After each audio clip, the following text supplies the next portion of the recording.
So this video is actually a bonus build.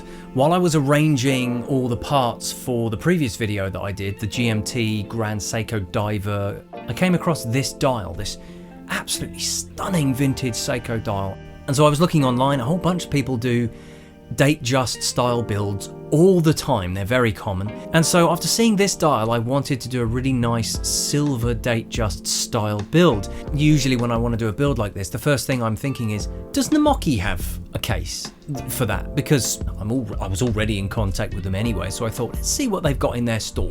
Because their cases generally, in my experience, tend to be pretty good, especially their pre-assembled ones. And so I'm looking through their cases, and sure enough, they've got a 36mm Datejust case. And so I thought, well, that's it, that's the one.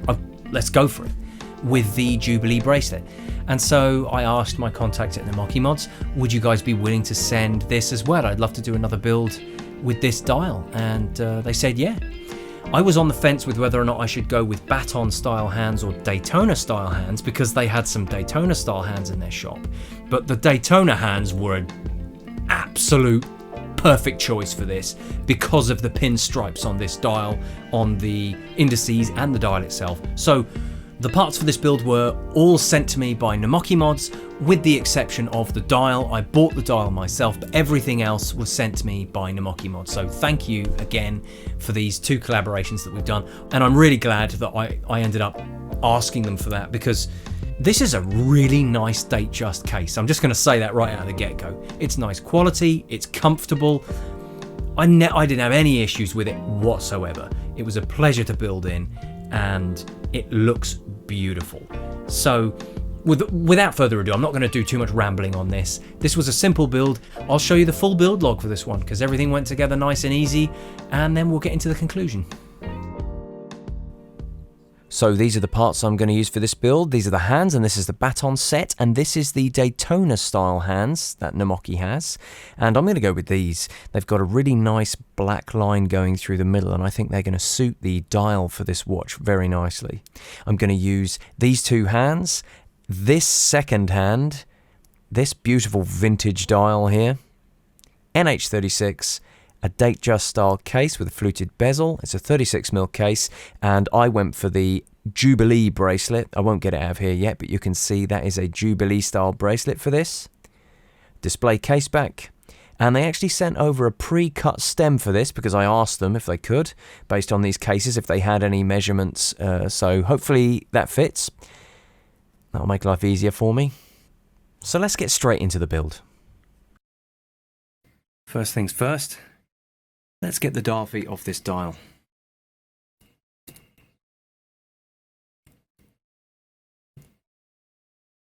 Yeah, I won't push that all the way in, but as you can see, where the feet line up, it's a 3.8, so we're going to have to take them off.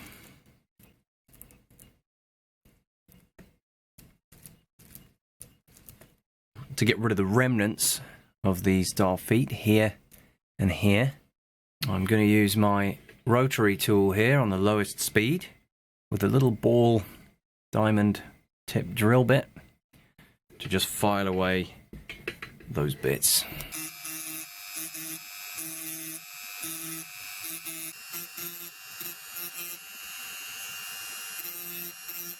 I've got some old Rodico here to dab away any of the excess. As you can see, that's come off quite nicely. No bumps at all.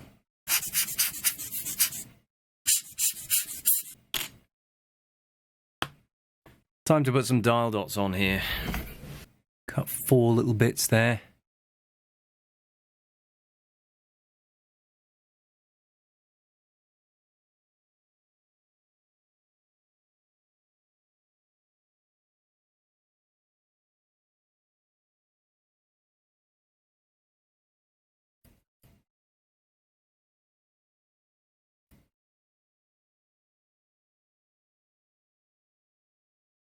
Yeah, they don't always go on perfectly. Just sort of nudge them into position with the tweezers. There. That should do it. 1, 2, 3, 4 dial dots.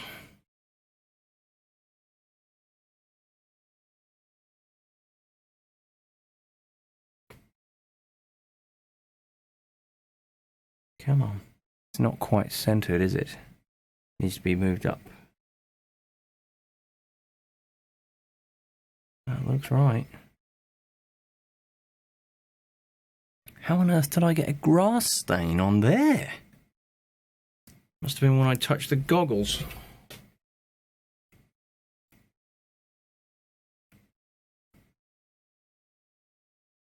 Yeah, I think the dial is a bit crooked. We need to rotate that.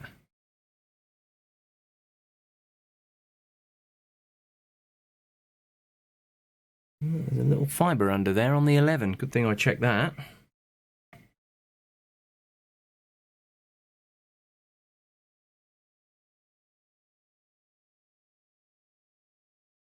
Got it.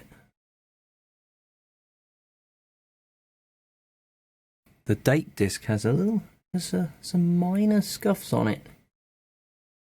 Yeah, just a few scuffs. I mean, you won't notice them when you're wearing the watch, but oh well. Let's make sure, put it up to like a chunky number. I think that looks pretty good. I think that dial is aligned. Yeah, I'm happy with that. Right, let's move on to putting the hands on, shall we? And put on these lovely Daytona style hands, but not this second hand. We're going to be using this one from the baton set instead. Might as well make the best of this. I was tempted to use maybe one of the threaded ones similar to the Saab Seikos that I had from one of my other watches that I did end up taking off it. But I think I'll stick to this simpler look. There we are. Right, first thing we're going to do is the natural date change to Friday the 18th on the dial.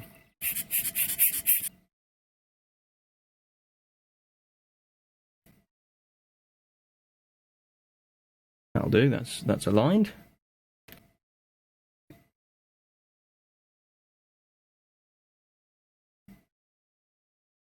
That's going on. It's gone on quite nicely, actually.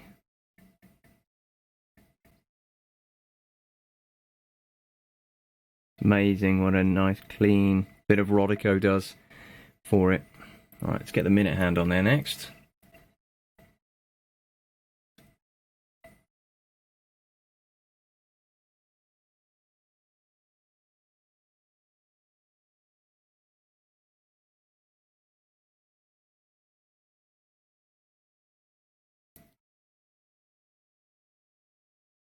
There. That's lined up.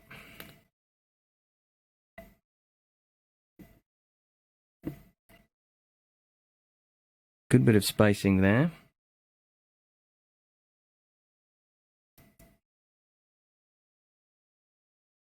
Let's see how they line. Let's see how it lines up at the 6 o'clock.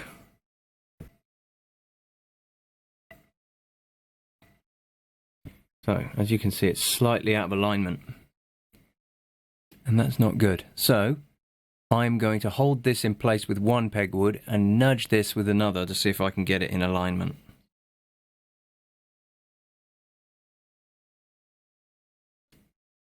I don't think that did anything, did it? What can we do here? The minute hand's probably easier to nudge, so gently, gently, like that. There we are. Let's see if it's okay.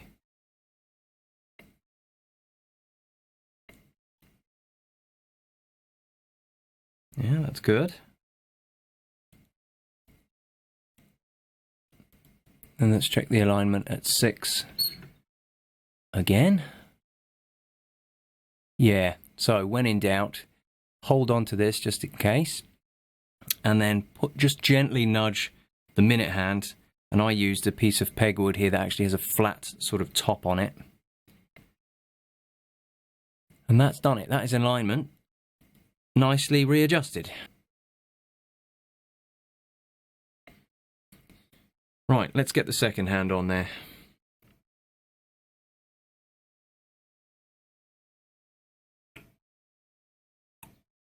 that on there? I'm not sure if that's on there. Yeah, it is. It just needs to be pressed down. There we are, it's in.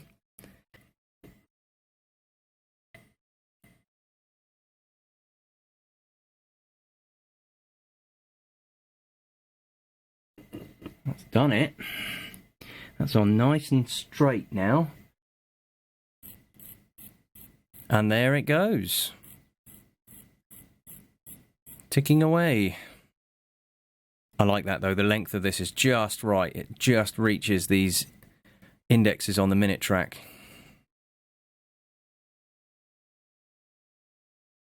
Oh my goodness, that's perfect. That's absolutely perfect. That was nice.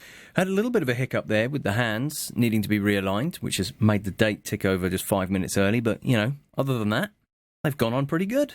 And as mentioned in my previous video, I wasn't aware at this point of the correct diameters for the hand setting tool, so this is a completely manual set for the spacing, which turned out quite good considering. For those who haven't seen my previous video, here's a quick recap of talking about the diameters of the hand setting tool. A 1.5mm hole for a GMT, a 1mm for the hour hand, and a 0.5mm for the minute hand. And I think, well, I manually set the second hand, but I wouldn't be surprised if there's a hand pusher for that as well. But on the Namoki page for the hand presser, it says 0.5 for both the minute and the second hand. So given that you're pushing down a tiny tube on top of the second hand, I would manually set that anyway. And what this means is it doesn't let any more of the movement around the cannon pinion go through that hole, so it always sets the hands to a consistent height. Naturally, I'll be setting hands like that for any future builds. Place that in there so we can remove the stem. And I've already pushed it back in, so the time is ticking. There we go.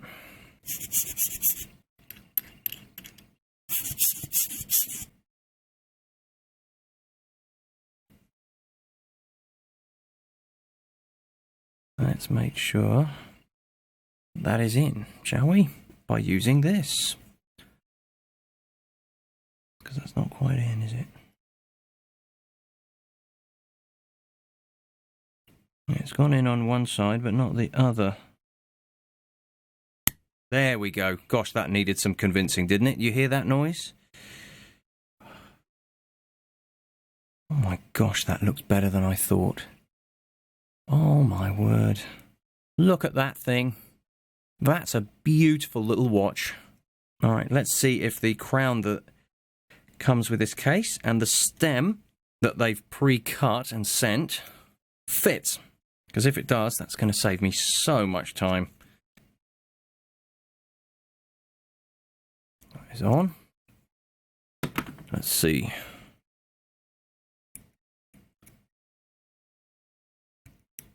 Ooh, is that perfect? Oh no. No, it's not. Oh, what a shame. It's too short. It wants to screw in when I'm trying to wind the watch. That's a shame. But what I'll do is I'll use this one that they've sent and I will line it up next to a fresh stem so I know how much to cut off it. That's such a shame. It's like almost perfect. So I got my box of stems here. Let's see if any one of these ones that I have kept from a failed cut for another build will work with this one. Maybe this one. So this is their stem. This is my stem. I may have to file this one down a bit more, but I'll try it and see how it fits. I think this is going to be too long. This one's too short, but I think this is going to be too long, and I think we'll need an in-between, but I think it's going to be too long. I think it's going to be far too long.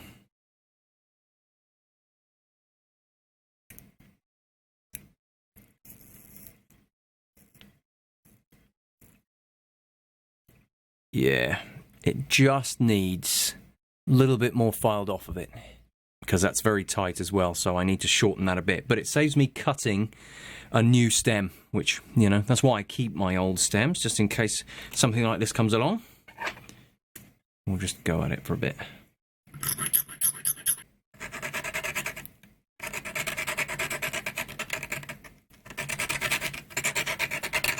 There we are, just round off the edges there. Then use an old piece of Rodico. Just clean that off.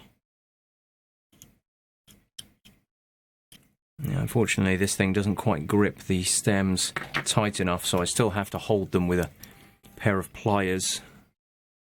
Really get that crown screwed on.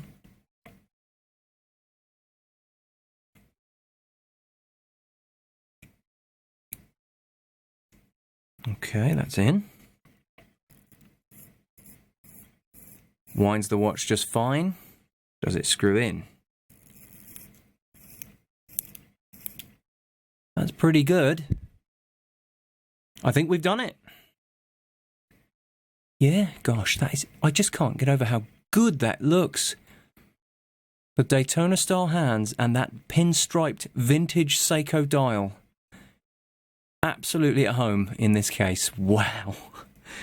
Right, let's get this crown glued on with some Loctite.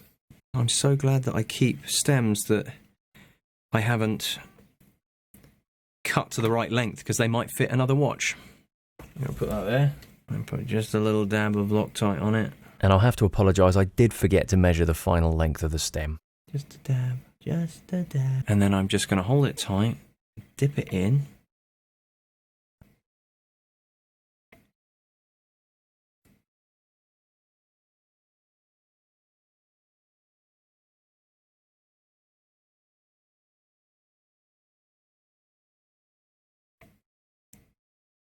There, that is on. There we are.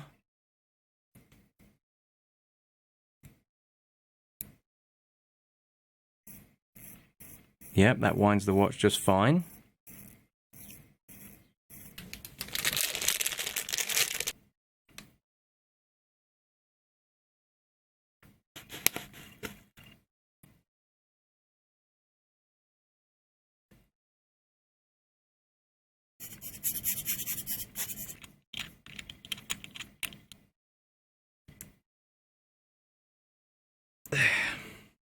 Let's have a look at this Jubilee bracelet. So there it is. Nice Namoki printed clasp there, milled clasp. I'll size it up for my wrist and then I'll put it on. Let's put this to one side. Yes, that comes out no problems. Look at that. Yes, no problems whatsoever. I'm just leaving the plastic on to try and, you know, protect it as much as possible before I get it out and put it on my wrist. That one, these screw heads on this bracelet have got a nice deep recess for the screwdriver to go into as well. Yeah, that one a bit snug, but comes out nice and easy. No problems whatsoever. You love to see it. Absolutely love to see it.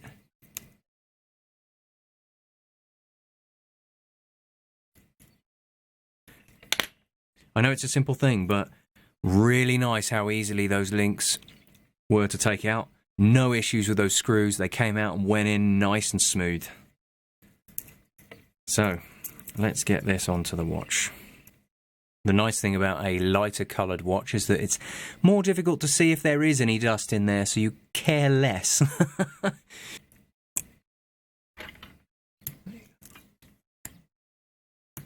There we go.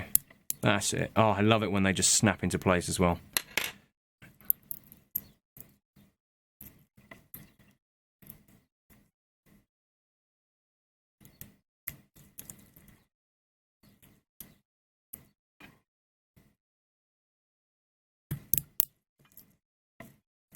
That went in. Gosh, that went straight in and snapped into place. Beautiful. Let's take this off. Yeah, my 6105 build that I did recently. I never got a bracelet for it, but I did get a strap that I was able to put a clasp on, which is the next best thing. But I digress. Let's get this on wrist and see how it feels. Oh, look at that. Oh my goodness. That is beautiful. That looks so nice. What a smart looking thing. Datejust style, but with a vintage dial. Oh my goodness. I may take out an extra link, but we'll try it on a different micro adjust on the bracelet. There we go. Let's see if one micro adjust is enough. That actually feels quite nice. Gosh, I like this. I like this 36mm case. It really is. It just looks neat, doesn't it? Yeah. Gosh, that is absolutely beautiful. I don't think I need to do anything else to this. So I'll clean up everything on the desk. I will wear this for a while, put the whole video together, and then we'll get some nice B-roll shots of this. That is awesome. I'm so glad I found this dial. So there you go. There is the finished build. We've got what is a beautiful Datejust style build with this lovely vintage Seiko dial. I love the pinstripes on this dial, whether it be the black pinstripes on the indexes or just the texture of the stripes going down the middle of the dial. It's just beautiful. Especially with these Daytona hands, because they have those black stripes down the middle.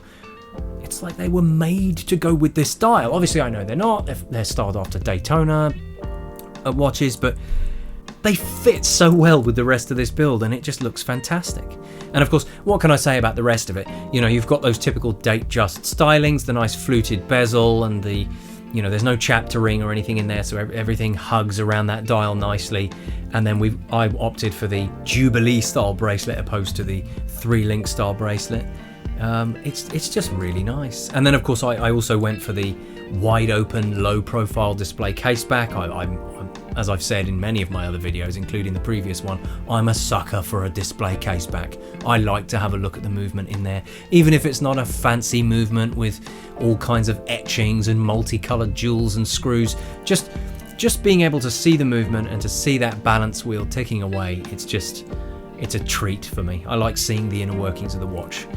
My only complaint in this whole process is this particular dial looks best in a certain light. In other lights, it can appear a little bit flat. It does rely on those polished surfaces to catch the light, and when they do, it looks gorgeous. But it's incredibly difficult to film.